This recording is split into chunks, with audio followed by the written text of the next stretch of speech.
Lively has been handed her first big loss in her lawsuit against Justin Baldoni. And frankly, it is entirely her own fault, or more precisely, the fault of her legal team. They were asking for too much here. So guys, the judge has denied Blake Lively of getting 2.5 years worth of phone records from Justin Baldoni. I love Lily. Like I love that she sees the best in people, the things that people may have cast aside, or like a flower shop on the corner that nobody sees the potential in, or a boy across the street who everyone makes fun of. She sees you and she sees your value and she uplifts you to your interview. A federal judge in Manhattan rejected Blake Lively's broad subpoena for director and co-star Justin Baldoni's phone records, deeming the request excessively intrusive and disproportionate.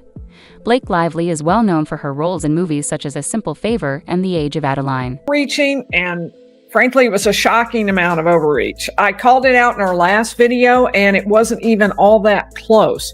For those of you who aren't following the case yet, Justin Baldoni founded Wayfarer Studios with billionaire Steve Sarowitz, and Wayfarer bought the rights to the movie rights to a book called It Ends With Us.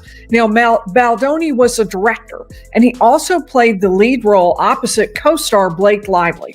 Now, Blake Lively says that while they were on the set, starring together in this movie, that he SH'd her. She says when she complained, he then set out to retaliate against her by orchestrating a smear campaign designed to destroy her reputation. Could you imagine this girl? In her court case, she asked for 2.5 years of phone records, receipts of his, and the judge said no. That is way too disproportionate, and it's also very disturbing. It's unfair, and he told her no. You can't have that. Listen, if she has her claims and she's the one that started this whole entire lawsuit, this whole entire grievance thing, then she should have already had her proof. Blake, I can understand that the judge is choosing no. The matter has received a lot of media attention, and both sides are getting ready for a trial scheduled for March 2026. This decision is a part of a complicated legal struggle that involves accusations of misconduct, defamation, and retaliatory smear campaigns between the two performers. To share with you in the Blake Lively, Justin Baldoni legal feud. A federal judge has set a trial date for those two of March 9th, 2026. This will be when the actors can finally resolve their claims over what happened during filming of the movie It Ends With Us. The judge also ordered a conference next week after Lively's lawyers said that Baldoni's lawyers tried to wreck her career. Baldoni's attorneys say that Lively has launched a smear campaign against him. Lively sued Baldoni back in December for harassment, and then Baldoni sued her, sued the New York Times this past month, accusing them of publishing false claims that made by Lively and her husband Ryan Reynolds that they say are defamatory, and also they're claiming extortion here as well. Wow, this is a big mess, and now the judge has it on the Some media critics claim that Blake Lively's legal team has subpoenaed Justin Baldoni and his associates' phone records in an attempt to find proof of a smear campaign against her. The team also asked to subpoena Justin Baldoni's phone and devices of 5 or 6 other people who were involved in the case. This team had asked to subpoena Justin Baldoni's phone, meaning, and not only Justin Baldoni, the entire team that they had sued, meaning like 5 or 6 people, and they want not only to look at text messages in regards to the case, but in regards to everything. And they want to go back 2.5 years. Yes, with their internet browser history, so they can see whatever they Googled. I mean, if they do that to anyone's phone, you're going to find stuff that are suspicious, don't you think? I mean, you Google many weird things. I think for them to ask to have access to Justin Baldoni's text to his wife, I mean, isn't that outrageous? It sounds like an overreach, if you ask me. Yeah. Or like Justin Baldoni's lawyer called it, a fishing expedition, which is a word he used on purpose, I think, because that's a word that judges don't really like. And this is, like he also pointed out, this is not a criminal case, and Blake is not the FBI. This is a civil case. So I think asking for this, do you think they're going to get it through from the judge? Not altogether, but, you know, it is you can do it in defamation cases, though. Yeah, but I think limited in defamation. Requested access to all private communications, internet searches, and browsing history from the last 2.5 years, in addition to texts pertaining to the lawsuit. Lively and Ryan Reynolds, my besties.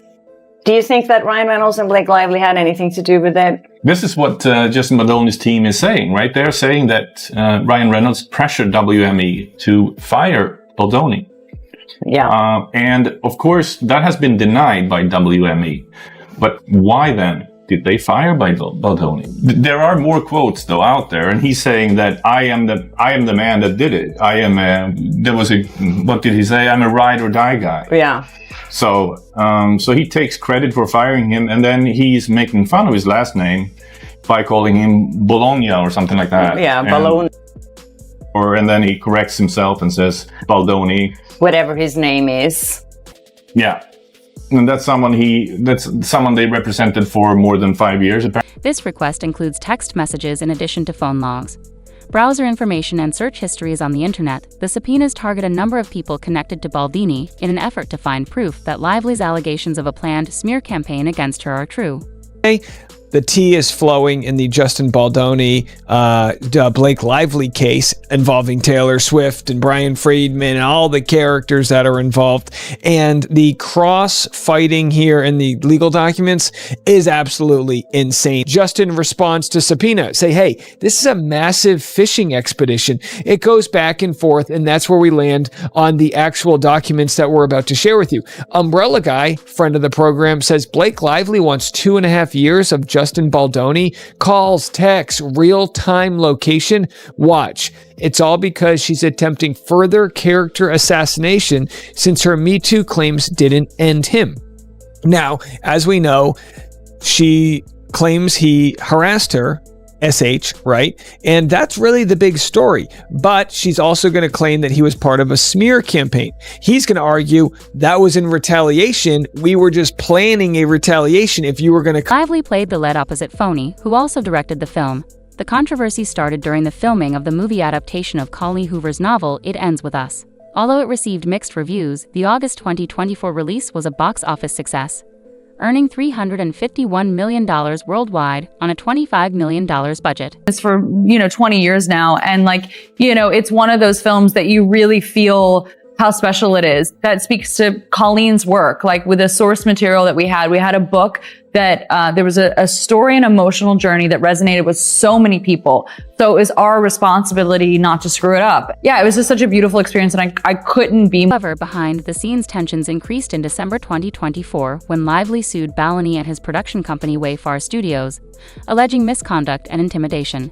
She claimed that Bailon's actions on set created a hostile work environment and that he launched a SMI campaign to damage her reputation after she voiced her concerns. Article came out, basically this whole smear campaign against him and lifting Lively. He lost an award he had just earned from for fighting for women's rights. Right. He lost an award. He lost his agent because he was represented by William Morris and was dropped by his agency. He also represented Blake Lively and Ryan Reynolds. He lost his podcast. His podcast co-host left, saying that, she wasn't going to condone it, and lost movie deals and all kinds of stuff. So he lost canceled. revenue. He got canceled. Baldoni got canceled. And Baldwin countersued Lively and her husband Ryan Reynolds for an astounding $400 million. The lawsuit took an unexpected turn, but what really caught people off guard was Baldwin's choice to include Swift in a legal quagmire. Is now involving Taylor Swift and his lawsuit against Blake Lively. So Justin Baldoni is suing Blake Lively, Ryan Reynolds, and their publicists for over $400 million for all the It Ends With Us drama. Now he's name-dropping Taylor Swift, Blake's bestie in the mix. Thankfully, Taylor Swift is not being sued, but she's mentioned in his 179-page paper complaint. And he's alleging that Taylor's fame was used to pressure him during production. And it really all stems from this penthouse situation where Blake and Ryan live. Apparently, there was a meeting there with all of them, and Taylor Swift was actually present. And Blake ended up rewriting one of the scenes. And even after the meeting was over, Baldoni texted Blake this, saying, "I gotta put my glasses on for this one. The font is too small." Also was working on the rooftop scene today. Really love what you did. Makes it so much more fun and interesting, and I would have felt the same way without Ryan and Taylor. This was a sinister PR move. Blake Lively then moved 11 days later to file a lawsuit. So now she has filed a lawsuit, and I don't think she ever wanted to do this. I think she genuinely wanted this to be a PR move, and she wanted to leak it to the New York Times. She thought the public would take her side with no questions asked. And instead the public is saying, no, we have a few questions here. And Justin Baldoni is going all the way to the wall on this. His lawyer is already giving interviews explaining just how nasty her team has played this. The lawyer's name is Brian Friedman. He stopped by the Megyn Kelly show, and here's some of the things that he had to say. First, he says there used to never be a civil claim. There never was a civil claim until she went to that civil rights office. Take a listen. There was actually no allegation of sexual harassment until the lawsuit. In court filings, Boney claimed that Lively used Swift to coerce Reynolds during a heated discussion over changes to the script for a rooftop sequence. Talking all things Blake Lively and her legal complaint that she's filed against her It Ends With Us co-star Justin Baldoni. Yes, the It Ends With Us movie drama does in fact not end. What's interesting about this story to me is the Justin Baldoni of it all. He is a self-proclaimed male feminist. He's woke. He speaks out against sexual assault and sexual harassment, even toxic masculinity. And now in this legal complaint filed by Blake Lively, he's being accused of sexual harassment. I challenge you to see if you can use the same qualities that you feel make you a man to go deeper into yourself. And will you be man enough to stand up to other men when you hear locker room talk, when you hear stories of sexual harassment, when you hear your boys talking about grabbing ass or getting her drunk? Will you actually stand up and do something so that one day we don't have to live in a world where a woman has to risk everything and come forward to say the words "me too"? This is going to be really awkward if these allegations are true. I will say, just for the record, I'm not a fan of either of these individuals, and something about both of them rubs me the wrong way. Followed by an attempted PR takedown of her to cover his own ass from people finding out what he did to her. In an article titled, "We Can Bury Anyone," Blake Lively heroically shared her story, and the world was on her side because it looked like she was just trying to take down a predator in Hollywood. So Justin Baldoni and his ace lawyer launched an all-cylinder fire attack to clear his name, and he started by suing the New York Times, saying that article was just published because it was paid for by Ryan Reynolds, and it was a multi-layered scheme planned out by Blake and Ryan to take down Justin. And I think it's pretty common knowledge that the mainstream media will lie on behalf of their powerful friends or anyone who pays them off to say certain. Asserted that Swift's sudden appearance made him feel as like he had to follow Blake's instructions for the screenplay, suggesting that her power was used to influence choices. Swift, who had not planned to attend the meeting but happened to show up at Lively's New York penthouse while it was still in progress, said that this revelation marked a turning point in his life. Justin sees it as Blake was busy trying to strong-arm and take over every part of his movie. She, out of the blue, rewrote a part of the script and then gave it to Justin for him to see if he liked it and if they can put it in the movie. But she's not the writer on the movie. And then Blake told him that he should come over to her and Ryan Reynolds' penthouse and talk about that part of the script that she wrote. But when he arrived, to his surprise, her best friend Taylor Swift was there, imploring him to use Blake's script, saying it is the single best thing she's ever read in her fucking life. And keep in mind, this is all about career advancement for Blake Lively, and Taylor Swift has been one of the people supporting her in doing that and will be pretty ruthless to keep her friend succeeding. She even let Blake Lively direct her first project ever, which was a Taylor Swift music video. Blake Lively did not even read the book that the movie was based on. Correct. And we're not talking War and Peace. And then she wanted to, ixnayed all of the wardrobe choices, because when you're making a movie about a poor woman who's suffering from domestic violence, you want her to look like she has money. Right. That Blake said. That's what she did. She looks like she has money. Yep. And she's dressing in florals. And then she's going on this press tour, pushing her liquor line and her hair care line, because that's what women who are trying to escape with their lives are worried about. That's what generated her negative press and led to a series of clips of her being insensitive in one way, shape, or form with other interviewers in the past. She has no one to blame but herself. Blaming Blake Lively for reportedly using the It Ends With Us events for the premiere and promotion of her own brands and goods, critics assert that she blurred the boundaries between her acting career and her commercial endeavors by putting her own economic interests ahead of the movie's main objective. Blake being cringe and being rude. Blake did those things. And Blake did use the film as a moment to launch a hair care business. Right. And promoting her alcohol brand, Betty Buzz, it's just not a good look when you're promoting also a film about domestic violence. Well, I think too, it was just a lot of all about Blake, all about how this is how I styled it. This is my hair care line, my Betty Buzz, whatever. It was just a lot about her and how this was her vision. Mm-hmm. And I think people felt like that it didn't land. The costume design in the movie adaptation of Colleen Hoover's It's Friends With Us has drawn a lot of criticism, especially from fans and critics who claim that Lively's character Lily Bloom's eclectic and whimsical ensembles, such as sequin gowns and patchwork pants, conflicted with the story's sobering themes of domestic abuse and could have diminished the narrative's emotional impact. Ends with Us, the costume design for Lily Bloom, played by Blake Lively, fails spectacularly in conveying the essence of the character and the overall narrative, with many viewers expressing confusion about its messaging and its distracting nature. What's interesting is that in the book, Colleen Hoover actually refers very little to Lily Bloom's style and the clothes that she wears. She doesn't describe how Lily likes to dress, what her kind of style is, or even if she has a signature piece of clothing that she often reaches for or she's known for wearing. This only illustrates Colleen's desire to leave the sensitive nature of the book and of Lily's story at the forefront of. Despite the criticism, Lively and costume designer Eric Damon stuck to their vision, which was to use Lily's clothing to capture her distinct personality.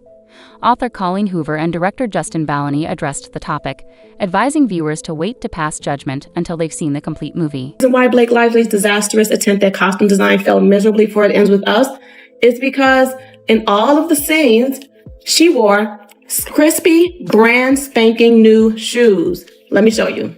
In this scene, when Lily Bloom is apparently playing with her daughter in the park, why on earth is she at the park, first of all, in high heels? That's first.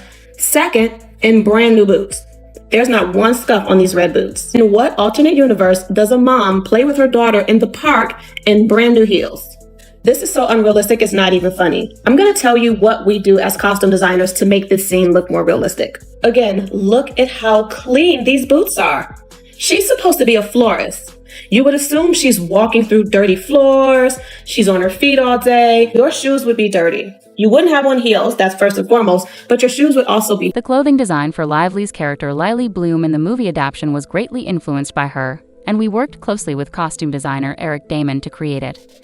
Lively used items from her own collection, including as her beloved Lorraine Schwartz jewels, to truly style Lily's wardrobe, incorporating her own personal fashion sense. Important for the character was that you understood she was like a walking, talking contradiction, but also she could be all things at once. She could be both strong and vulnerable. She could be both masculine and feminine. She could be artistic and overly expressive and fashion and fabulous, but she could also be like very grounded in utility. Wardrobe is always the way that I enter a character. I'm a very shy person, so if I look a certain way, then I can escape into that. Like even stuff today, I don't dress like this in real life, but like I'm having to like do interviews and talk, so I'm gonna wear like a crazy pattern and really crazy rings. Rings also are like my comfort blanket. It's just a very expensive comfort blanket. I should like Snuggies instead as a comfort blanket. Instead I like Lorraine Schwartz, which is a problem. There seems to be a theme among many movies that have a quirky or different character, and in order to convey that, they feel the need to style them in such an extreme, over-the-top way. Sometimes it actually works, but many times it just comes off as extremely unrealistic. It Ends With Us is a perfect example of this. Fashion is a tool of self-expression. It is used to express what's on the inside, on the outside. So in a way, our clothes are almost like a second skin. They make sense, they feel right, they look right. And when looking at these outfits, they don't look like a second skin. But something that also just doesn't work is the fact that they seem so unrealistic, and it makes them and the character unbelievable. You're not going to see people walking around in outfits like this all the time. It also could just be a casting issue. These outfits might look fantastic on someone else,